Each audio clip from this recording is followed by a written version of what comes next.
Margaret Foster sat in her small office and rubbed her tired eyes. The numbers on the screen made no sense anymore. She had been staring at them for 3 hours and nothing had changed. Her freight company was dying slowly and she knew it. The bills kept coming but the money did not. Her ship was old and broken and she could not afford to fix it properly. Every day she woke up and wondered if this would be the day she lost everything. 3 years had passed since her husband Peter died in the accident. 3 long years of working alone and struggling and barely surviving. She was 42 years old and felt like she was 60. The orbital station above New Terra was her home now, but it did not feel like home.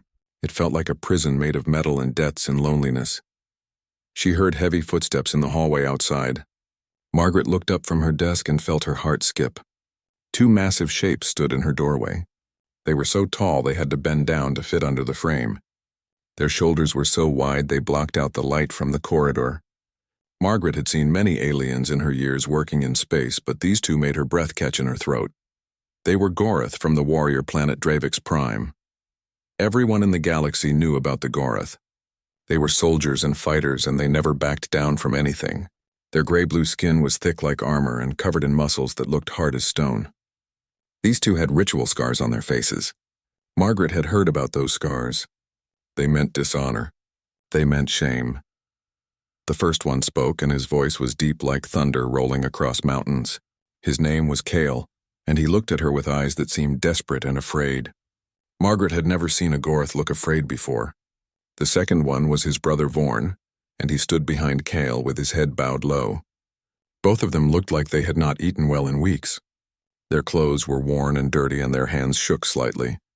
Kale took 1 step into her office and then dropped to his knees. The floor shook when he hit it. Vorn did the same. 2 giant warriors kneeling in front of her small desk.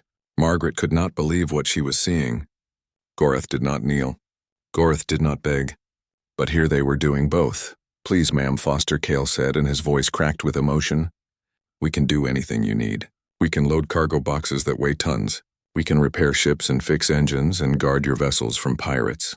We can work 20 hours a day and never complain. We only ask for food to eat and a place to sleep. Please give us a chance. We are begging you." Margaret stared at them and tried to process what was happening. She looked at the scars on their faces again. Those marks told a story, and not a good one. In Gorath culture, those scars meant they had done something so shameful that their own people cast them out. No Gorath would hire someone with those marks. No Gorath would even speak to someone with those marks. "Why are you here?" Margaret asked carefully. "Why would 2 Gorath warriors beg a human woman for work? What happened to you?" Vorn looked up and his eyes were filled with pain. "We saved human children, ma'am," he said quietly. 6 months ago, we were soldiers defending a colony from pirates. Our commander ordered us to chase the pirate ships and destroy them. It would have been a glorious victory. But there were human children trapped in a burning building. 23 children and 5 adults. We chose to save them instead of chasing glory." Kale continued the story. "Our commander said we were cowards. He said we chose the weak over victory. He said we brought shame to our clan and our planet. They carved these marks into our faces in front of everyone. Then they exiled us. We can never go home. If we return without restoring our honor, they will execute us. For 6 months we have traveled from station to station," Vorn said. "We have asked for work at every dock and every warehouse and every ship we could find. Everyone sees the marks and turns us away. The humans are afraid of us because we are Gorath. The Gorath hate us because we are marked. You are the 73rd person we have asked. You are our last hope." Margaret felt something twist in her chest. She thought about Peter and how he used to say everyone deserves a second chance. She thought about how alone she had been for 3 years. She thought about her ship sitting in the dock with a broken engine and cargo contracts she could not fulfill because she had no crew. She looked at these 2 massive warriors kneeling on her floor. They had saved children. They had chosen compassion over glory. Their own people had punished them for it. Margaret made a decision that would change everything. "I cannot pay much," she said slowly.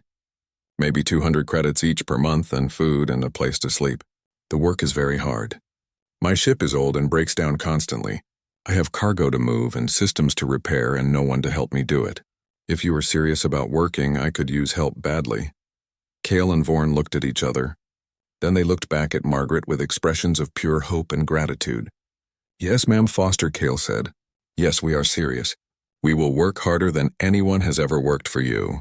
We will not let you down. We swear this on our lives. Then you can start tomorrow morning, Margaret said. Be here at 600 hours. We have a cargo run to Station 47 and the shipment is already 3 days late.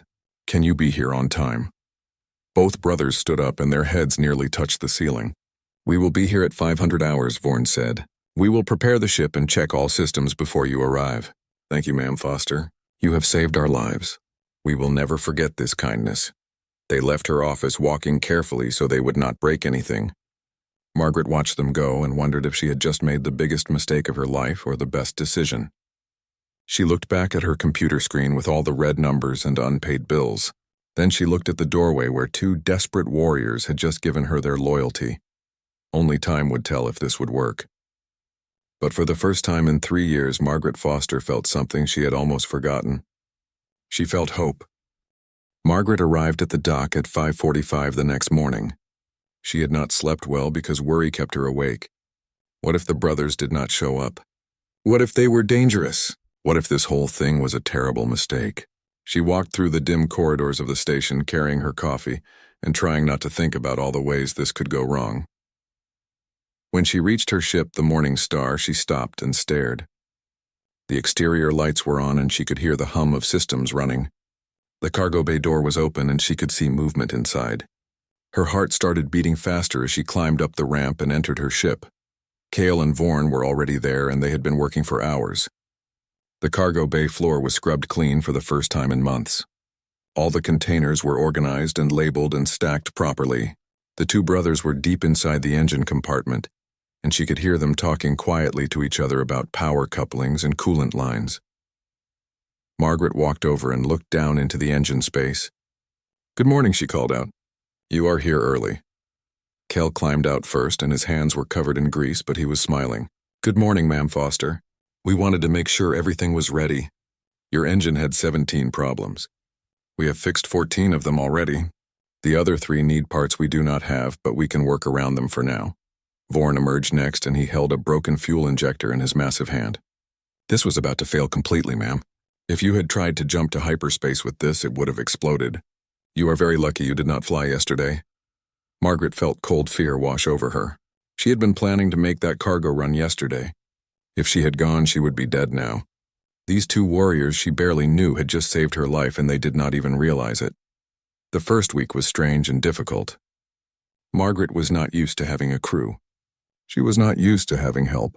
For 3 years she had done everything herself, and now she had to learn to trust other people. Cale and Vaughan worked from dawn until late at night. They never complained and they never asked for breaks. They ate simple food and seemed grateful for every meal. Other business owners at the station noticed immediately. Carl Patterson, who ran the biggest freight company, came by on the 3rd day. He stood at the dock and laughed when he saw the brothers loading cargo. "Well, well," he said loudly. "Margaret has got herself some pet monsters. What happens when they get hungry and decide you look tasty?" Margaret felt anger rise in her chest, but before she could speak, Cale stepped forward. He did not threaten or raise his voice. He simply looked at Carl with calm eyes and said, "We would die before we let harm come to Ma'am Foster. She gave us a chance when 72 others said no. Our lives belong to her now." Carl stopped laughing and backed away. Something in Cale's voice made it clear this was not a joke or an exaggeration. This was a sacred vow. Carl muttered something under his breath and walked away quickly. Margaret saw other dock workers watching and whispering. She knew what they were thinking. They thought she was crazy. They thought she was going to get killed. But Margaret saw things they did not see. She saw how carefully the brothers moved around her. They made themselves smaller when she was near. They always stood at a distance so she would not feel threatened. They ate only after she had eaten, which Vaughan explained was a sign of respect in Goroth culture. They asked permission before touching anything on her ship. They treated her with a reverence that made her uncomfortable at first. By the end of the 2nd week, the Morning Star was running better than it had in 5 years. Systems that Margaret thought were permanently broken were suddenly working. The engine hummed smoothly instead of rattling and coughing. The navigation computer responded instantly instead of lagging. Cale had reprogrammed half the ship's systems, and Vaughan had rebuilt the cargo loading mechanisms from spare parts. Margaret was able to take contracts she had been turning down for months. Larger shipments that paid better money, rush deliveries that came with bonus payments. For the first time since Peter died, she was not worried about making rent on her dock space. For the first time in 3 years, she had money left over after paying bills. One evening, she found the brothers in the cargo bay. They had set up sleeping mats on the floor between the containers. Margaret frowned when she saw this. "What are you doing?" she asked. "I told you that you could use the crew quarters." "There are 2 empty bunks with real beds." Cale looked embarrassed. "The crew quarters are for real crew members, ma'am. We are just workers. We do not deserve such comfort. The floor here is warm and dry. It is more than we had for the last 6 months." Margaret crossed her arms and used her firm voice. The voice she used when she meant business. "I am the captain of this ship, and I say you are real crew members. Go get your things and move into the crew quarters right now. That is an order." Both brothers looked shocked. Vaughn's eyes became wet with tears he tried to hide. "You honor us, Ma'am Foster," he said quietly. "We do not deserve such kindness, but we will obey." They moved into the crew quarters that night. Margaret heard them talking in low voices through the walls. They sounded happy. She realized these 2 massive warriors had probably not had a real bed to sleep in for half a year. The thought made her chest hurt. The next morning, Margaret had a meeting with a new client. A mining company needed regular shipments of equipment to their facility on the edge of the system. It was a huge contract worth more money than Margaret had made in the previous 6 months combined. The mining company representative was a stern woman named Patricia Gordon, who looked at everything with suspicious eyes. Patricia came aboard the Morning Star to inspect the ship. She walked through every compartment and checked every system. When she saw Cale and Vaughn, she stopped and stared. "You have Gorath working for you," she said. "Gorath with dishonor marks. Are you insane?" "They are the best crew members I have ever had," Margaret said firmly. "They are skilled and loyal, and they work harder than anyone I know. This ship runs perfectly because of them." Patricia looked doubtful, but she continued her inspection. Cale showed her the engine room and explained every system in perfect technical detail. Vaughn demonstrated the cargo loading equipment and how he had improved its efficiency by 40%. By the end of the tour, Patricia's expression had changed from suspicious to impressed. "All right," she said finally. "You have the contract. But if anything goes wrong, if there is even one delayed shipment, I will cancel immediately. Do we understand each other?" "We understand," Margaret said. "You will not be disappointed." After Patricia left, Kyle approached Margaret nervously. "Ma'am Foster," he said, "we know that our presence causes you problems. People judge you because of us. If we are hurting your business, we can leave. We do not want to be a burden." Margaret looked up at him and shook her head. "You 2 are not a burden. You are the only reason my business is still alive. Anyone who cannot see your worth is a fool. You are staying, and that is final." Kyle bowed his head, and when he looked up again, his eyes were shining. "Thank you, ma'am," he whispered. "You have given us more than work. You have given us dignity. We will never forget this." The security footage went viral within 24 hours. Someone on the station security team had leaked it to the galactic network, and now millions of people across dozens of worlds were watching it. The video showed everything. Grix threatening Margaret with the plasma rifle. Cale and Vaughn bursting through the door. The fight that lasted less than 30 seconds. 2 unarmed Gorath warriors taking down 3 armed pirates without breaking a sweat. Margaret woke up the next morning to find her communication console flooded with messages. News organizations wanted interviews. Other business owners wanted to know if she was hiring. Random people from across the galaxy sent messages of support or criticism or curiosity. Her small, quiet life had suddenly become very public and very complicated. The response was mixed and intense. Some people praised Cale and Vaughn as heroes. They wrote articles about redemption and second chances. They called the brothers examples of true honor, but others, especially Gorath traditionalists, were furious. They flooded message boards with angry posts saying the brothers had shamed themselves further by serving a human female. They said Cale and Vaughn should have died with honor rather than live in disgrace. Margaret tried to ignore all of it. She focused on work and tried to keep her routine normal, but everything had changed whether she wanted it to or not. When she went to the station marketplace, people pointed and whispered. Some smiled and gave her thumbs up. Others looked at her with suspicion or fear. The brothers noticed, and it made them uncomfortable. "Ma'am Foster," Cale said one morning, "we have brought unwanted attention to you. Perhaps we should leave before we cause more trouble." Absolutely not, Margaret said firmly. You are part of this crew, part of this family. Anyone who has a problem with that can take it up with me directly. But the attention did have some positive effects. New clients started contacting Foster Freight Services. Many of them specifically requested that Cale and Vorn handle their cargo. They said they wanted to support a business that believed in second chances. Margaret's schedule filled up faster than she could manage. Within 2 weeks, she had more contracts than one ship could handle. She realized she needed to expand. The thought terrified her because expansion meant risk.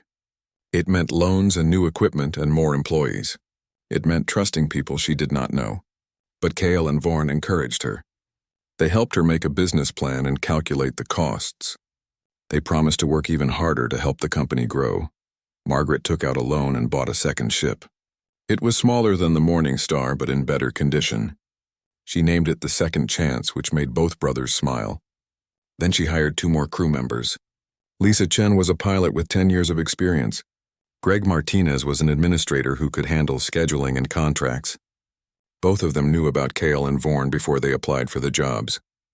Both said they wanted to work for a company that treated people fairly. The first time Lisa met the brothers, she walked right up to them and stuck out her hand. I saw the video of you two taking down those pirates. That was impressive. I feel safer already knowing you are here. Kyle shook her hand carefully. His massive hand engulfed hers completely, but he was gentle. Thank you, Ma'am Chen. We will do our best to keep everyone safe. Just call me Lisa, she said with a grin. We are crew now. We are family. Greg was quieter but equally accepting. He set up an office next to Margaret's and immediately started organizing the chaos of paperwork and contracts. He created schedules and tracking systems. He negotiated better rates with suppliers.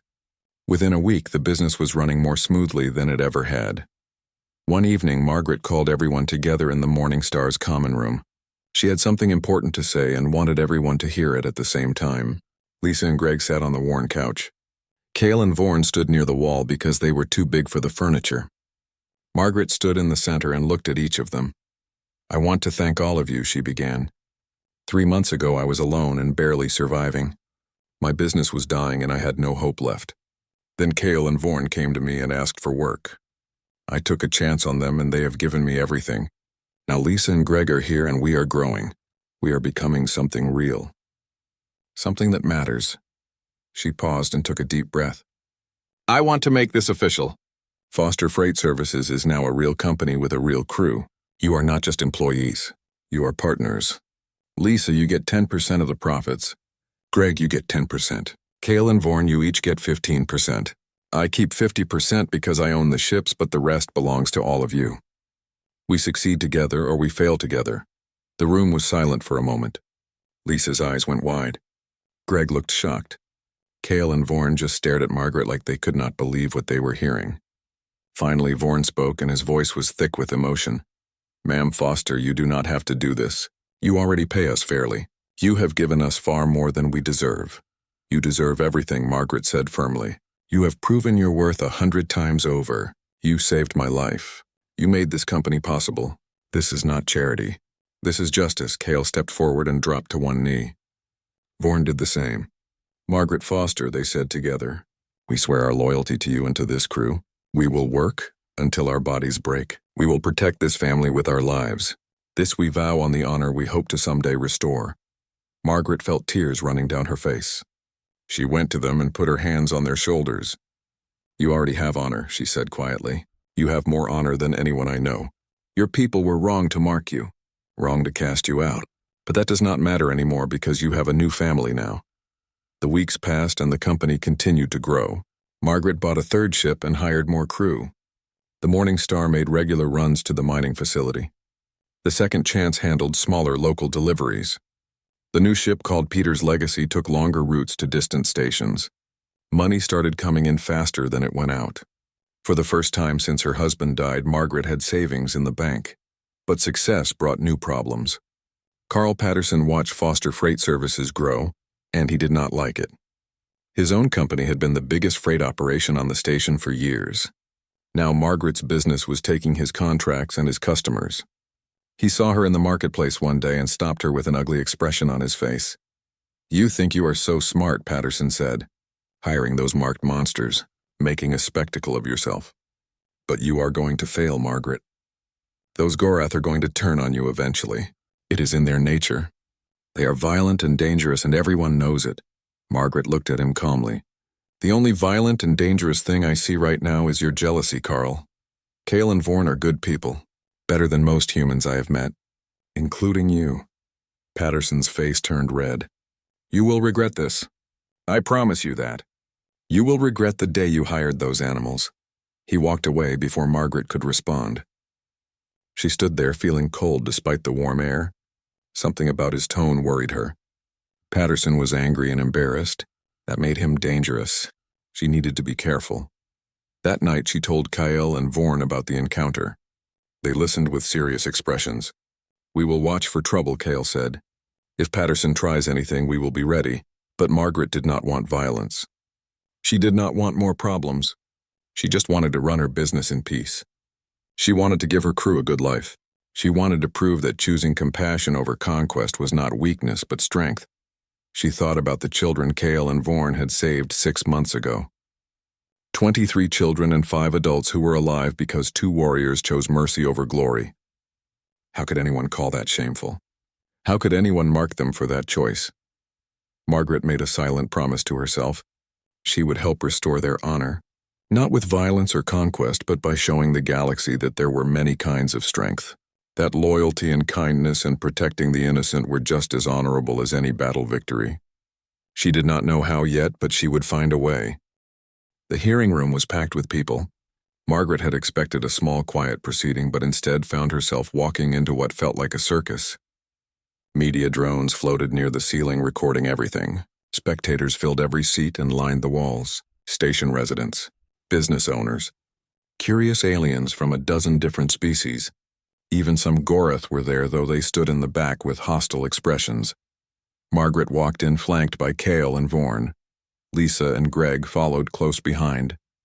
Danny Robertson carried a case full of documents and evidence. They made their way to the front table and sat down. Across the aisle, Carl Patterson sat with his lawyer Velix. Patterson looked confident and smug. Velix looked calm and professional. The arbitrator entered and everyone stood. His name was Corvin, and he was from Centauri Prime. His blue skin and 4 eyes gave him an alien appearance, but his reputation was solid. He was known for being fair and thorough. Margaret hoped that would be enough. Corvin called the hearing to order and explained the proceedings. Patterson's side would present their case first. Then Margaret's side would have their chance. After hearing all evidence and testimony, Corvin would make his ruling. There would be no jury, no appeals. Whatever he decided would be final. Bellick stood and began his opening statement. He was smooth and persuasive. He talked about safety regulations and public welfare. He showed images of Gorath warriors in battle looking fierce and dangerous. He displayed statistics about Gorath aggression and violence. He painted a picture of a species that was inherently unstable and threatening. Then he specifically targeted Cale and Vorn. These 2 individuals bear the marks of dishonor, Velix said. Their own people found them so shameful that they carved permanent scars into their faces. They were exiled for cowardice and failure, and now we are supposed to trust them with commercial shipping. We are supposed to believe they are safe. He called his first witness, a Gorath military officer named Commander Thane. The commander testified that dishonored Gorath were unstable and unreliable. He said the marks were given only for the most serious failures. He claimed that anyone marked should never be trusted with responsibility again. Danny cross-examined him carefully. Did you witness the incident that caused Cale and Vorn to be marked? Danny asked. No, Commander Thane admitted. But I have read the reports. So you do not actually know what happened. You are basing your testimony on second-hand information. The reports are official military documents, Thane said stiffly. But you were not there. Danny pressed. You did not see them save 23 human children from a burning building. You did not see them choose compassion over glory. That is not how Gorath define honor, Thane said coldly. Danny nodded. Perhaps that is the problem. Velix called several more witnesses. People who testified about Gorath violence they had heard about. Business owners who said they would never hire marked Gorath. A psychologist who claimed that dishonor caused psychological instability. Each testimony built on the last, creating a narrative of danger and risk. Then it was Margaret's turn. Danny stood and gave his opening statement. He talked about redemption and second chances. He showed the security footage of Cale and Vaughan stopping the pirates. He displayed the financial records showing how Foster Freight Services had grown. He presented client testimonials praising the brothers' work. He called Patricia Gordon as his first witness. She testified about how the brothers had saved her injured employees. She described their professionalism and skill. She said she specifically requested them for all her company's shipments because she trusted them completely. Felix tried to shake her testimony. "Is it not true that you were initially skeptical about employing Mark Gorath?" he asked. "Yes," Patricia admitted. "But they proved me wrong. Actions matter more than labels. Those two have shown me what real character looks like." Next, Danny called Helen Brooks. The security commander testified about the pirate attack. She described in detail how Cale and Vaughan had stopped armed criminals without killing anyone. She emphasized their restraint and judgment. "They could have torn those pirates apart," Felix said. "They had the strength to kill. Why should we believe they will always show such restraint? Because they have shown it every single day since they arrived here," Helen said firmly. "Because they are good people. Because character is not determined by species but by choices." Lisa and Greg both testified about working with the brothers. They described the brothers' dedication and kindness. They talked about how safe they felt knowing Cale and Vaughan were part of the crew. Their testimony was simple and honest and powerful. Then Danny called Cale to the stand. The big warrior walked to the front and sat in the chair. He looked uncomfortable being the center of attention. Danny asked him to describe the incident that led to his marking. Cale spoke slowly and carefully. He described the battle against the pirates, the orders to pursue and destroy, the burning building full of children, the choice he and his brother made. His voice was steady, but emotion showed in his eyes. "Why did you choose to save the children instead of following orders?" Danny asked. "Because they were children," Cale said simply. "Because they were innocent and helpless and terrified. Because someone had to protect them. Glory and victory mean nothing if we abandon those who need us most." "Your people called you cowards," Danny said. "What do you say to that?" "I say that my people are wrong," Cale said quietly. "I say that true courage is protecting the weak even when it costs you everything. I say that I would make the same choice again and again forever." The room was silent. Even the hostile Gorath in the back looked uncertain. Margaret saw some of them whispering to each other with troubled expressions. Felix stood for cross-examination. He tried to make Cale look unstable. He asked about Gorath aggression. He questioned whether someone marked could ever be trusted. But Cale answered every question with calm dignity. He never got angry. He never raised his voice. He simply told the truth. Finally, Danny called Margaret to the stand. She testified about hiring the brothers, about how desperate they had been, about how hard they worked, about how they saved her life. She talked about the growth of her company and how none of it would have been possible without Cale and Vaughan. Felix tried to make her look naive. "Do you really think you can trust them forever?" he asked. "Do you really believe they will never turn on you?" Margaret looked him in the eyes. "I trust them more than I trust most humans. They have proven themselves 100 times over. They are not just my employees. They are my family, and I will fight for them with everything I have." When all the testimony was done, both lawyers gave closing arguments. Felix appealed to fear. He talked about risk and safety and the need for caution. He said that even if Cale and Vaughan seemed trustworthy now, there was no guarantee they would stay that way. Danny appealed to justice. He talked about judging people by their actions rather than their labels. He talked about redemption and second chances. He showed the evidence of everything the brothers had accomplished. He asked the arbitrator to see them as individuals rather than stereotypes. Corvin called for a recess. He said he needed time to review all the evidence and consider his decision. Everyone filed out of the hearing room. Margaret and her crew went to a small waiting room nearby. They sat in nervous silence for 2 hours. Finally, the announcement came. Corvin was ready to give his ruling. Everyone returned to the hearing room. The tension was thick enough to cut. Margaret held her breath as Corvin stood to speak. "I have reviewed all evidence and testimony carefully," Corvin said. "This is a complex case that touches on issues of safety and redemption, and how we judge those who are different from us. I have listened to both sides and considered their arguments." He paused and looked directly at Cale and Vaughan. The evidence shows that these two individuals have behaved with exemplary professionalism. They have not only met but exceeded all safety standards. They have protected others. They have shown restraint and judgment. They have contributed positively to their community. Margaret felt hope rising in her chest but tried not to let it show. Corvin continued speaking. The complainant argues that dishonored Gorath are inherently dangerous, but the evidence does not support this claim. Actions matter more than labels. Character is demonstrated through choices, and Kale and Vorn have demonstrated their character repeatedly. Corvin picked up his gavel.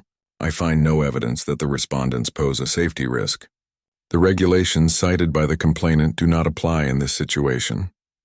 The complaint is dismissed. Mrs. Foster may continue to employ Kale and Vorn without restriction. He brought the gavel down with a sharp crack. The room erupted. Some people cheered. Some looked angry. The media drones swarmed closer to record reactions, but Margaret only cared about two things. She turned to Kale and Vorn and saw tears streaming down their faces. She hugged them both and they hugged her back carefully. We won, she whispered. We won. 3 weeks after Kale and Vorn started working, everything changed in a single night. Margaret was in her office finishing paperwork for the mining contract. It was late and most of the station was quiet. She could hear the distant hum of the air recyclers and the occasional footsteps in the corridor outside. The coffee in her cup had gone cold an hour ago, but she kept sipping it anyway.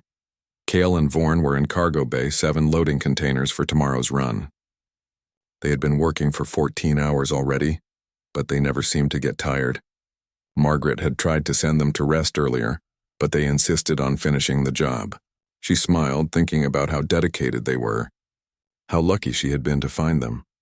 Then the alarm started screaming. Red lights flashed throughout the station and a mechanical voice announced emergency protocol. Hull breach on level 3. All personnel evacuate to safe zones. This is not a drill. Armed intruders detected. Station security responding. Margaret's blood turned to ice. Pirates. It had to be pirates. The station had not been attacked in over 2 years, but everyone knew it could happen. She stood up from her desk and her hands shook as she reached for her communicator. She needed to call Kale and Vorn. She needed to get to a safe room. Before she could move, her office door exploded inward. 3 figures rushed through the smoke and debris. They wore mismatched armor and carried weapons that hummed with deadly energy. The leader was a Zentari with a scarred face and cold eyes. His name was Grix, and Margaret recognized him from wanted posters. He was part of the Red Skull Syndicate, one of the most dangerous pirate groups in the sector. Hello there, little business owner, Grix said with a cruel smile. You are going to do exactly what I say. Open your financial accounts. Transfer all your credits to this account code. Do it now or I will kill you slowly and painfully. Margaret backed away until she hit the wall. Her heart hammered in her chest so hard she thought it might burst. The plasma rifle in Grix's hands was pointed directly at her face. She could see her reflection in the barrel. She thought about Peter and how much she missed him. She thought about how stupid it was to die like this. The other 2 pirates spread out to block the exits. One of them started grabbing her data pads and personal items. The other one laughed and made comments about what they would do with her body after they got her money. Margaret felt sick and terrified and completely helpless. Then she heard running footsteps in the corridor, heavy footsteps that made the floor shake. Grix heard them too and turned his head slightly. Before he could react, Kale crashed through the doorway like a missile. His shoulder hit Grix in the chest and sent him flying across the room. The plasma rifle went off and burned a hole in the ceiling. Vorn came right behind his brother and grabbed the other 2 pirates. He lifted them both off the ground by their throats. They kicked and struggled but could not break his grip. His face was calm but his eyes burned with cold rage. You will not touch her, he said quietly. Grix recovered and raised his weapon again. He fired 3 shots at Kale, but the Gorath warrior moved with impossible speed. He dodged left, then right, then forward. Before Grix could fire a 4th time, Kale's massive hand closed around the rifle barrel and crushed it like paper. The weapon sparked and died. Grix pulled a knife from his belt and tried to stab Kale in the stomach. The blade was made of advanced alloy designed to cut through armor. It should have killed Kale instantly, but Kale caught Grix's wrist and twisted. There was a sharp crack and Grix screamed. The knife clattered to the floor. Please stop, Kale said calmly. Surrender now and no one else gets hurt. You have lost. Grix spit at him and tried to kick. Kale sighed and hit him once in the face. Not hard enough to kill. just hard enough to knock him unconscious. Grix dropped like a stone.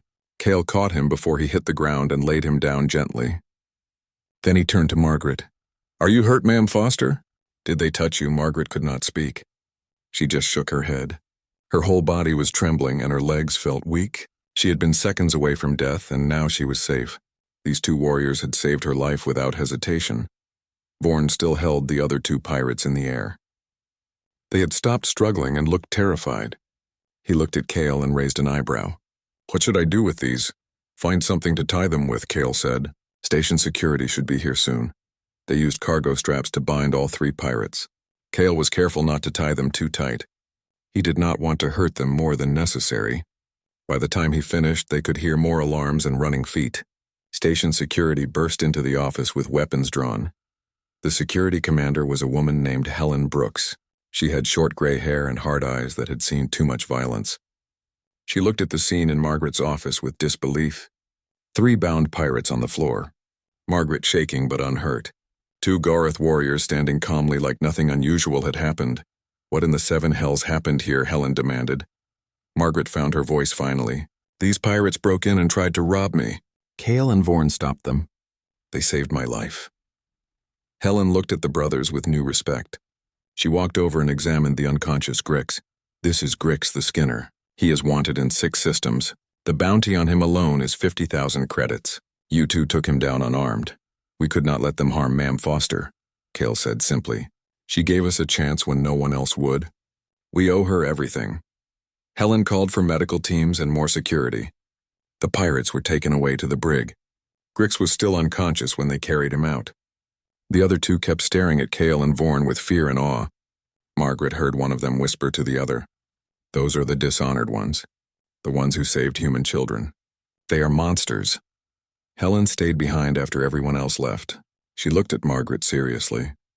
"Those 2 could have run when the attack started. They could have hidden or escaped.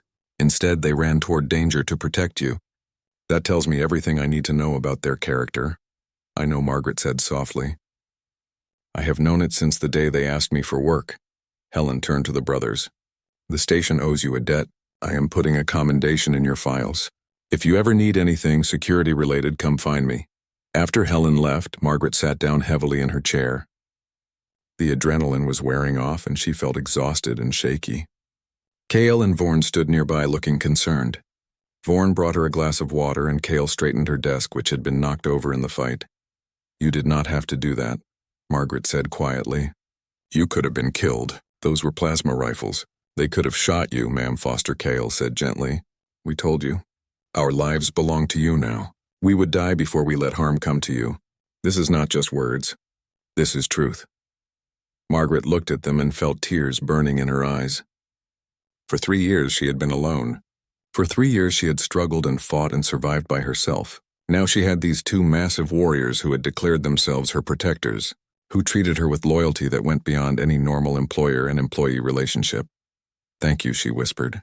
"Thank you for saving me. You saved us first," Vorn said. "You gave us hope when we had none. You gave us purpose when we were lost. Saving you is not a burden, ma'am. It is an honor." That night Margaret could not sleep. She kept thinking about what had happened. How close she had come to dying. How Cale and Vorn had fought for her without weapons and without fear. How they had declared their loyalty was worth more than their own lives. She thought about the scars on their faces. Marks of dishonor given because they saved children instead of chasing glory. Their own people had cast them out for choosing compassion over conquest. And now they worked for her and protected her and treated her like she was the most important person in the galaxy. Margaret made a decision that night. She would protect them just as they protected her.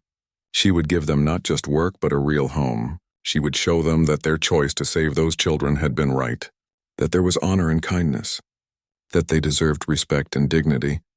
She did not know it yet, but word of what happened was already spreading. The security footage was being copied and shared. People were talking, and everything was about to change. 1 year after the hearing, Margaret stood on the bridge of her new flagship. The ship was called Peter's Legacy, and it was the finest vessel in her fleet. 5 times larger than the Morning Star, with state-of-the-art systems and comfortable quarters for a crew of 20. She had come so far from that desperate woman sitting alone in a tiny office drowning in debt and loneliness. The fleet had grown to 8 ships now. Foster Freight Services employed over 50 people from a dozen different species, humans and aliens working together. The company had contracts with major corporations and governments. They shipped everything from medical supplies to construction equipment across half the sector. The business that had been dying was now thriving beyond Margaret's wildest dreams. But success had not changed what mattered most. Margaret still ate meals with her crew in the common room. She still knew everyone's names and asked about their families. She still made sure that loyalty and respect went both ways. The company culture she had built was based on second chances and treating people with dignity. That would never change no matter how big they grew. Cale and Vorn stood beside her on the bridge. They were part of every important decision. They were not just employees or even partners anymore. They were family in the truest sense. Margaret trusted them with her life, and they had proven worthy of that trust every single day. The communications console beeped with an incoming call. Margaret answered, and the screen showed Commander Ratha from Dravix Prime. The Gorath warrior looked pleased. "Margaret Foster," she said formally. "I have news that I thought you and your crew would want to hear immediately." "What news?" Margaret asked. "The High Council has made another ruling," Ratha said. After extensive debate and consultation with the young warriors of the New Honor movement, they have decided to establish an official exchange program. Gorath soldiers will be sent to work alongside humans in various capacities, to learn about your culture and your values, to understand that strength and compassion can coexist. "That is wonderful news," Margaret said. "Your people are moving in a good direction." "There is more," Ratha continued. "The Council wishes to offer Cale and Vorn positions as instructors in this program. They would teach young warriors about honor and service. They would share their experiences. They would help shape the next generation." Margaret looked at the brothers. They stood frozen with shock. After a moment, Kyle spoke carefully. "We are honored by this offer, Commander, but we must discuss it with our family first, of course," Ratha said. "Take all the time you need. The offer stands indefinitely." After the call ended, the three of them sat in Margaret's office. Cale and Vorn looked uncertain. This was everything they had never dared hope for. Recognition from their people. A chance to return home, a chance to restore their honor fully. "What do you want to do?" Margaret asked gently. "We do not know," Vorn said quietly. "For so long we dreamed of returning home, of being accepted again. But now we have a home here. We have a family. We have purpose," Cale nodded. "When we begged you for work a year ago, we were desperate and lost. You gave us everything. You fought for us. You changed us. How can we leave that?" Margaret felt her eyes burning, but she refused to cry. "Listen to me," she said firmly. "You do not owe me anything. You have paid back whatever debt you imagined 1,000 times over. If you want to return to Dravix Prime and teach their young warriors, you should do it. You would be incredible at it." "But what about the company?" Vorn asked. "What about the crew? What about you?" "The company will be fine," Margaret said. "We are strong now. We have good people. And I am not alone anymore. I have Lisa and Greg and dozens of others. You two built something amazing here, but you do not have to stay forever to honor that." The brothers looked at each other. They had their own silent conversation the way siblings do. Finally, Cale spoke. "What if we do both? What if we spend 6 months here and 6 months on Dravix Prime? We could teach the young warriors but also come home to our family here. Would that be acceptable?" Margaret smiled through her tears. "That would be perfect." They spent the next month preparing. Cale and Vorn trained replacements to handle their duties during their absence. They made sure all systems were documented and all procedures were clear. They wanted the company to run smoothly even without them. The day before they were scheduled to leave for Dravix Prime, Margaret threw a party. The entire crew gathered in the main hangar.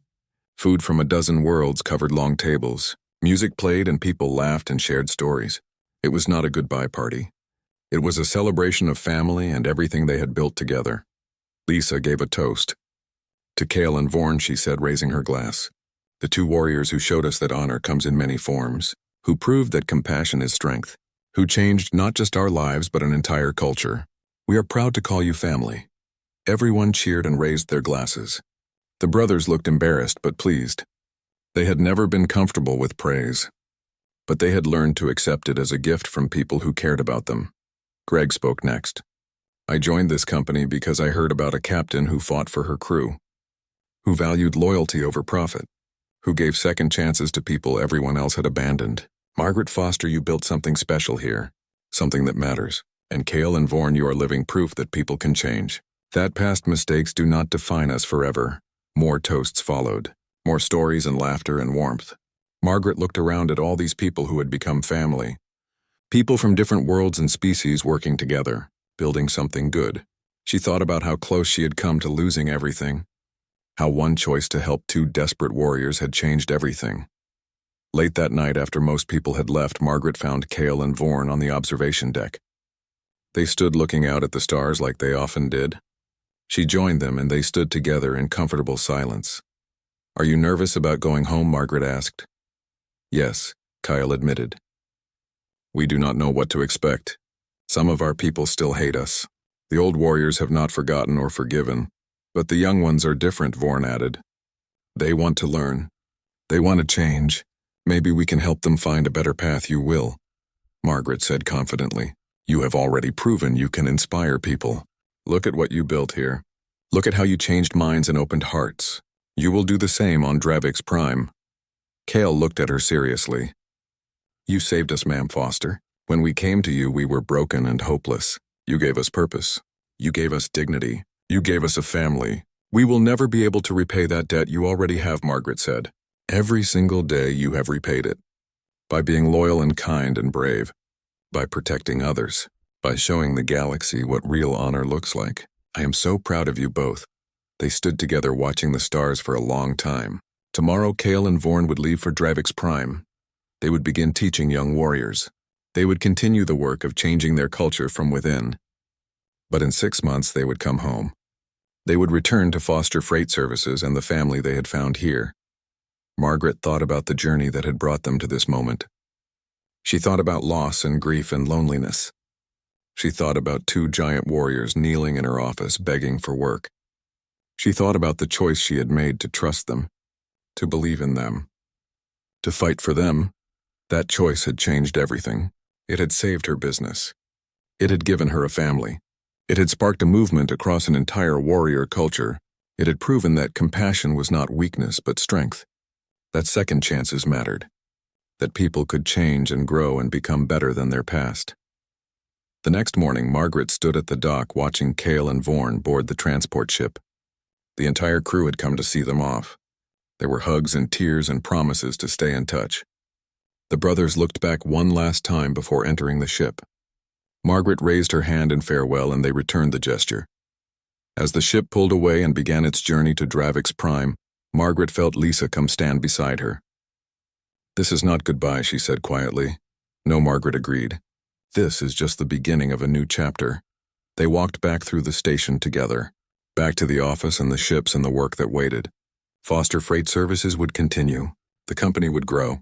New challenges would come, and they would face them together as a family. But Margaret knew that everything they had built rested on a foundation of compassion and courage, on the choice to help those who were desperate, on the belief that everyone deserved a chance to prove their worth, on the understanding that strength came in many forms and honor was defined by actions, not labels. She thought about the message from Emma, the little girl they had saved, about wanting to be brave like Cale and Vaughan. That was their real legacy, not the business they had helped build or the culture they had changed, but the example they had set, the proof that choosing kindness over glory was not cowardice but the truest form of courage. Margaret sat down at her desk and pulled up the schedule for the week.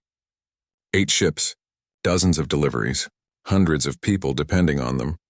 She smiled, thinking about how far they had come, about how one act of compassion had rippled outward, changing lives across the galaxy. Somewhere out in space, Cale and Vaughan were traveling toward their homeworld. They would face skepticism and resistance. The official notice arrived on a Tuesday morning 3 months after the pirate attack. Margaret was reviewing cargo manifests when her console beeped with an urgent message. The header made her stomach drop. Galactic Commerce Authority, formal complaint filing. Mandatory hearing required. She opened the document with shaking hands and read through it twice. Carl Patterson had filed a formal complaint against Foster Freight Services. He claimed that employing dishonored Gorath violated safety regulations. He argued that Cale and Vaughan were unstable and dangerous. He said they posed a threat to everyone on the station, and should be banned from working in any commercial capacity. The hearing was scheduled for 3 weeks from today. If Margaret lost, she would have to dismiss Cale and Vaughan immediately. They would be blacklisted from working on any registered station or vessel in this sector, and without them, her business would collapse. She had built everything around their skills and dedication. They were the foundation of Foster Freight Services. Margaret sat back in her chair and felt sick. This was exactly what Patterson had threatened. He could not compete with her fairly, so he was trying to destroy her through legal manipulation. The regulations he cited were vague and rarely enforced. They were designed to deal with truly dangerous individuals, not loyal workers who had proven themselves over months. She called an emergency meeting of the crew. Everyone gathered in the Morning Star's common room. Lisa and Greg looked worried. Cale and Vaughan looked devastated. Margaret explained the situation as clearly as she could. When she finished, there was heavy silence. "We have brought this trouble to you," Vaughan said quietly. "We knew this would happen eventually. Our marks make us targets. We should leave before the hearing. We should disappear so you do not have to fight this battle." "No," Margaret said sharply. "Absolutely not. You are not going anywhere. We are in this together. We are going to fight this and we are going to win." "But Ma'am," Foster Cale protested, "the regulations are unclear. Patterson has money and influence. We are dishonored outcasts. The arbitrator might rule against us just because of what we are." "Then we will prove them wrong," Margaret said. "We will show them exactly what you are. You are loyal. You are skilled. You are heroes. We will gather evidence and witnesses. We will make such a strong case that they have no choice but to rule in our favor." Lisa spoke up firmly. "I will testify. I have worked with Cale and Vaughan for 2 months now. They are the most professional crew members I have ever seen. Anyone who calls them dangerous is lying." Greg nodded. "I will testify too, and I will gather all the documentation we need. Client testimonials, safety records, financial reports showing how the company has grown. We will bury them in evidence." Margaret felt grateful for her crew. They were willing to fight for the brothers just as the brothers had fought for her. But she knew this would not be easy. Patterson had resources and connections. He could afford expensive lawyers. He could pressure people to testify against them. The system was designed to favor the wealthy and powerful. She hired a lawyer named Danny Robertson who specialized in galactic employment law. He came to the station 2 days later for their first meeting. Danny was young and energetic with red hair and freckles. He listened to their story and reviewed all the documents. When he finished, he looked serious. "I am going to be honest with you, Margaret. This is going to be difficult. The regulations Patterson is citing are vague enough that an arbitrator could interpret them either way. And the truth is, most people are afraid of the Gorath. Fear is powerful in court. It overrides logic and evidence. So you think we will lose?" Margaret asked. "I think we have a chance," Danny said carefully, "if we can show that Cale and Vaughan are exceptional individuals. If we can prove they have made your business safer rather than more dangerous. If we can make the arbitrators see them as people rather than monsters. Then maybe we can win. But it will take everything we have. Then that is what we will give," Margaret said. "Whatever it takes." The next 3 weeks were exhausting. Margaret spent every free moment gathering evidence. She contacted every client Foster Freight Services had ever worked with. She asked for written statements about their experiences. She asked if any of them would be willing to testify at the hearing. The responses were overwhelmingly positive. Dozens of people wrote passionate letters supporting Cale and Vaughan. Patricia Gordon from the mining company wrote a particularly strong statement. She described how the brothers had saved 2 of her employees who were injured in an accident at the facility, how they had carried the injured workers 3 kilometers through rough terrain to reach medical help, how they had stayed at the hospital until the workers were stable. She called them heroes and said any company would be lucky to have them. Helen Brooks from Station Security wrote an official report detailing the pirate attack. She described how Cale and Vaughan had stopped 3 armed criminals without killing anyone. She noted that they had shown remarkable restraint and judgment. She wrote that they had made the station safer, and she would be honored to work with them again. Greg compiled financial records showing how Foster Freight Services had grown. Revenue was up 300%. Safety incidents were down to 0. Customer satisfaction ratings were the highest on the station. The numbers told a clear story. Cale and Vaughan had not made the business more dangerous. They had made it more successful, But Patterson was working just as hard.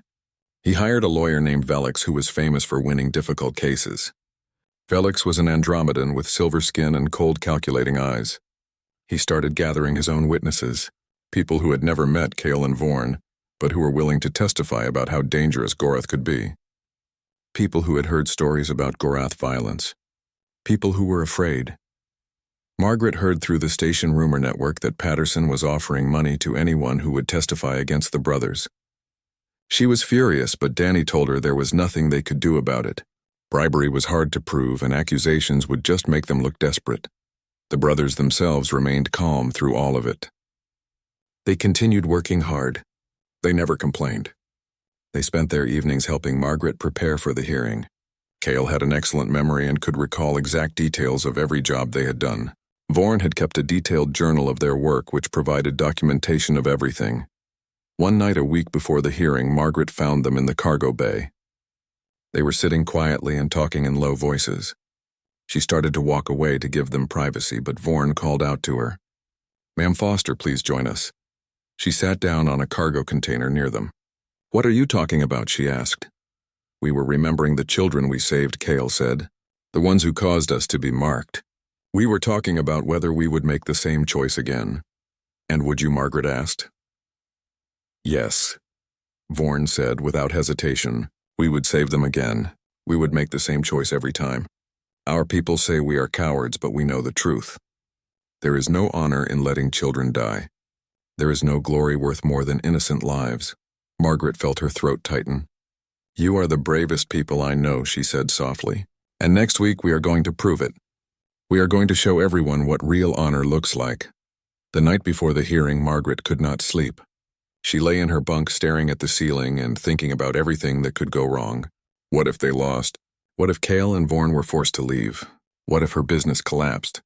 What if she had let them down after they had given her everything? But then she thought about something her husband Peter used to say. Do the right thing and trust the universe to sort out the rest. She had done the right thing by hiring the brothers. She had done the right thing by treating them with respect and dignity. She had to trust that somehow that would be enough. Tomorrow they would walk into that hearing room. Tomorrow they would face their accusers. Tomorrow they would fight for justice and redemption, and the right to be judged by their actions rather than their past. Margaret closed her eyes and finally slept, knowing that whatever happened, they would face it together as a family. The ruling sent shockwaves across the galaxy. News of the hearing spread through every inhabited system. The story had everything that captured public attention: redemption, justice, an underdog victory against wealthy opposition. Media outlets ran features about Cale and Vorn, about Margaret and her small freight company, about what it meant to judge people by their actions rather than their past. The response was overwhelming and immediate. Within days, Margaret received hundreds of messages from across known space.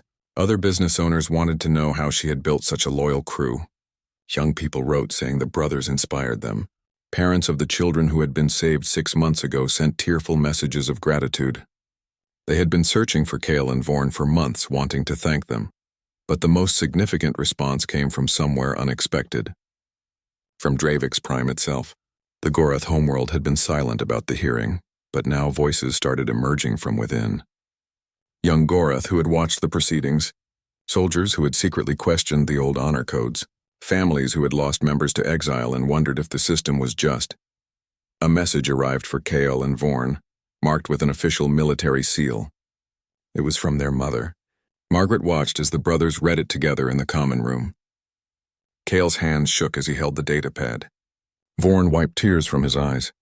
When they finished reading, they sat in silence for a long time. "What does it say?" Margaret asked gently. "Our mother writes that our father still refuses to speak our names," Cale said quietly.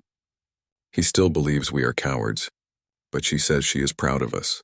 She says we showed her that there are many kinds of strength, many kinds of honor." Vorn continued reading. "She says that young warriors are talking about us, questioning the old ways, asking why saving innocence should be considered shameful. She says we have started something that cannot be stopped." Margaret felt her chest tighten. "You did not just save those children," she said. "You started a revolution." The brothers looked at each other with wonder. They had expected to die in exile. They had expected to be forgotten and despised. Instead, they had sparked a movement that was challenging centuries of tradition. More messages came from Dravik's Prime. A group of young Goroth soldiers calling themselves the New Honor Movement reached out. They wanted to speak with Kale and Vorn. They wanted to understand their philosophy. They wanted to learn how to balance warrior strength with compassion for the weak. The brothers spent hours in video calls with these young soldiers. They talked about their experiences, about the choice they made, about finding purpose in service rather than conquest, about how Margaret had shown them that true strength included kindness and loyalty, and protecting others. Meanwhile, Foster Freight Services continued to grow. The publicity from the hearing brought a flood of new business. Companies across the sector wanted to hire the freight company that had fought for its crew, that had stood up for redemption and second chances. Margaret had to buy 2 more ships and hire 10 more employees. She moved the company headquarters to a larger space on the station. Real offices with actual furniture, a proper crew room with comfortable chairs, a kitchen where everyone could eat together. She made sure Kale and Vorn had private quarters that actually fit their size. They protested that it was too much, but she insisted. Lisa was promoted to fleet manager. Greg became chief operations officer. Both of them got raises and more responsibility. The company was becoming something real and substantial, something that mattered. But Margaret never forgot where it all started. With 2 desperate warriors begging for a chance in her tiny office, Carl Patterson's business collapsed. After the hearing, many of his clients left him. They did not want to associate with someone who had tried to destroy innocent people out of jealousy. Within 3 months, he sold his remaining assets and left the station. Margaret felt no satisfaction in his failure.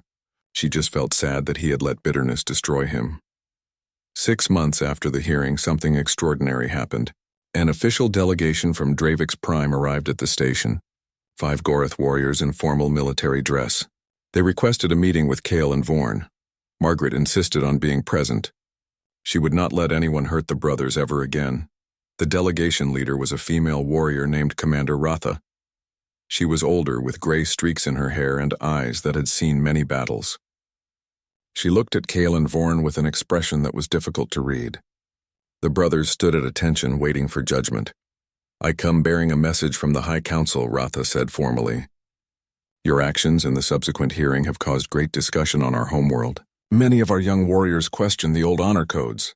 They ask why saving innocents should be marked as shameful. They demand change." She paused, and Margaret saw emotion flicker across her face. "The council has debated for months. The old warriors resist, but the young are many and loud.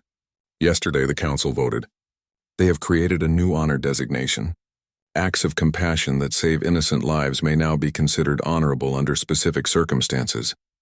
Kale and Vorn stood frozen in shock. Ratha continued speaking. "This does not remove your marks.